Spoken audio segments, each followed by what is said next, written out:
Hello students, आज का हमारा टॉपिक कैथोड किरणों के गुणों के बारे में है। जैसा कि आप सभी लोग जानते हैं कि कैथोड किरणों की उत्पत्ति कैथोड इलेक्ट्रोडों से होती है और कैथोड किरणों के गुणों के बारे में रदरफोर्ड ने एक्सपेरिमेंट वर्क किया हुआ था। उन्होंने कांच की बनी हुई नलिका ली हुई थी, ठीक है, जिसमें कैथोड इलेक्ट्रोड और एनोड इलेक्ट्रोड लगे हुए थे। जे थॉमसन ने अपने प्रयोग में यह सिद्ध करने की कोशिश की कि कैथोड किरणें सीधी रेखा में गमन करती हैं और इसे सिद्ध करने के लिए उन्होंने कैथोड किरणों के रास्ते में एक ऑब्जेक्ट यानी वस्तु को रख दिया। जब कैथोड किरणें इस वस्तु से टकराती है तो इस वस्तु की छाया बनती है। तो इस प्रकार से ऑब्जेक्ट यानी वस्तु की छाया बनना यह सिद्ध करता है कि कैथोड किरणें सीधी रेखा में गमन करती हैं। फिर उन्होंने एक्सपेरिमेंट दूसरा किया हुआ था, जिसमें उन्होंने यह बताने की कोशिश की कि कैथोड किरणें ऋण आवेशित होती हैं। जैसा कि आप चित्र पर देख पा रहे हैं कि कैथोड किरणों के रास्ते में एक विद्युत क्षेत्र लगा दिया जाता है, यानी कैथोड एनोड के बीच में विद्युत क्षेत्र लगा दिया जाता है। क्योंकि कैथोड किरणें ऋण आवेशित होती हैं, तो जैसे ही विद्युत क्षेत्र के से होकर गुजरती हैं तो ये धन आवेशित क्षेत्र की तरफ जो है झुक जाती हैं, जैसे यह पता चलता है कि कैथोड किरणें ऋण आवेशित होती हैं।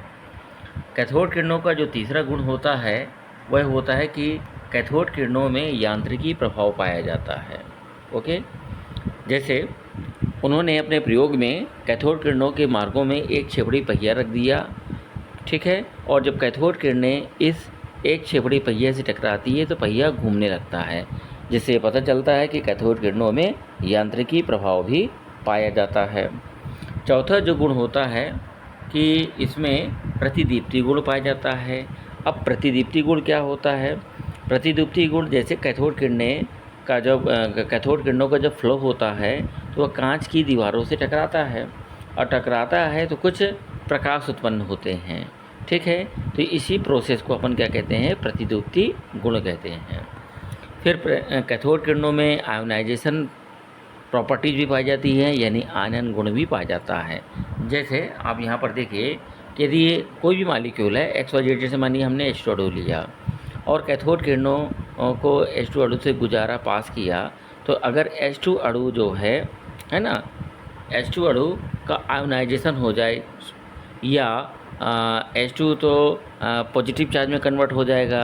अब जैसे मान के चलिए हमने NaCl ले लिया जिसमें प्लस और माइनस दोनों चार्ज हो, ठीक है, तो Na प्लस और Cl माइनस आयन का फॉर्मेशन हो जाएगा, ठीक है। तो इस प्रकार से कैथोड किरणों में आयनन का भी गुण पाया जाता है, यानी किसी भी कंपाउंड को ये आयोनाइज करने की क्षमता रखता है। तो आई होप आपको ये टॉपिक समझ में आया होगा, ठीक है। एक बार फिर से हम रिवीजन करते हैं कैथोड किरणों के गुणों के बारे में। ये जो क्वेश्चंस है ये लगभग जो है शॉर्ट नोट्स पे एग्जाम में देखने को मिलता है और कई बार पूछा भी गया है, ठीक है। तो देखिए सबसे पहले नंबर यहाँ पर आप एग्जाम ये डायग्राम में देखिए कि कैथोड किरणें सीधी रेखा में गमन करती हैं। तो देखिए हमने यहाँ पर कैथोड किरणों के रास्ते में ऑब्जेक्ट रखा हुआ है, यानी वस्तु रखा हुआ है, ठीक है। ये वस्तु रखी हुई है यहाँ पर देखिए, ठीक है। अब जब कैथोड किरणें जो है वस्तु से टकराती है तो देखिए इसकी यहाँ पर पीछे उसके शैडो बनी हुई है, ठीक है। और यहाँ पर आपको बता दें, यहाँ पर जिंक सल्फाइड का यानी ZNS का एक स्क्रीन यानी पर्दा भी लगा होता है, ठीक है। ये फ्लोरोसेंस का कार्य करता है, इसको दीप्ति उत्पन्न करता है, ठीक है। अब देखिए यहाँ पर जो दूसरी प्रॉपर्टीज है, आप देखिए कैथोड किरणों के रास्ते में क्या रखा गया? विद्युत क्षेत्र लगा दिया गया, यानी इलेक्ट्रिक फील्ड। आप देख पा रहे हैं इलेक्ट्रिक फील्ड लगा हुआ है। तो कैथोड किरणें जैसे ही आएंगी और विद्युत क्षेत्र के पास पहुंचती हैं, क्योंकि कैथोड पर माइनस चार्ज होता है तो इनका झुकाव किधर तरफ हो जाएगा? पॉजिटिव तरफ। जहां पर धन आवेशित क्षेत्र है उधर तरफ देखिए ये झुक गई, जिससे क्या पता चलता है कि कैथोड किरणें ऋण आवेशित होती हैं। इसी प्रकार इनकी जो थर्ड प्रॉपर्टीज है कि कैथोड किरणों में यांत्रिकी प्रभाव पाया जाता है, ठीक है। तो यांत्रिकी प्रभाव क्या होता है कि जैसे कैथोड किरणों के मार्ग में हम एक छेपड़ी पहिया रख दें और पहिया घूमने लगे, यानी कैथोड किरणों के आघात से पहिया घूमने लगे, जिससे पता चलता है कि कैथोड किरणों में यांत्रिकी प्रभाव पाया जाता है।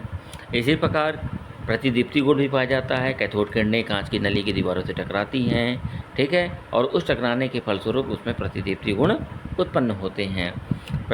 इसी प्रकार से कैथोड किरणों में आयनन गुण भी पाए जाते हैं, यानी किसी भी कंपाउंड को आयनाइज करने की क्षमता इनमें होती है। तो आप लोगों को ये टॉपिक अच्छी तरीके से समझ में आ गया होगा, ठीक है। Thank you.